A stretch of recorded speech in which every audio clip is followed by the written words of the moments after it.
Burj খালিফা পড়ে গেছে, এটি আপনি কোনোদিনও শুনতে পারবেন না। কারণ বুর্জ খালিফাতে করে হয়েছে এই তিনটি টেকনিক। অনেক লোক মনে করেন বুর্জ খালিফা পৃথিবীর সবথেকে বৃহত্তম বিল্ডিং এবং এটি করা হয়েছে বালুযুক্ত মাটিতে।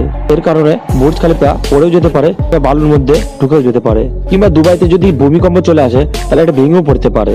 এসব কথা তারাই বলবে যারা খুব কম পড়াশোনা করেছে। দুবাইয়ের সরকারও জানে যদি বুর্জ খালিফা কোনো কারণে পড়ে যায় তাহলে তাদের এমন ক্ষতি হবে যা তারা কোনোদিনও কল্পনাও করতে পারেনি।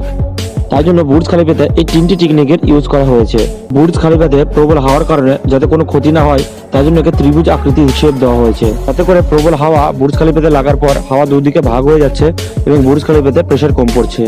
দ্বিতীয়, বুর্জ খালিফার নিচে 9 mm এর পাইপ দেওয়া হয়েছে এবং প্রতিটি পাইপ 150 ফিট লম্বা। আর এই বুর্জ খালিফার পাইপগুলি এতটাই মজবুত যে এরকম 3টি বুর্জ খালিফার ভর তারা বহন করতে পারবে। আর 3, এতে কাচের ভাগ বেশি থাকায় বুর্জ খালিফার ওয়েট বেশি না, তাই বুর্জ খালিফার নিচে পড়ার কোনো প্রশ্নই আসে না।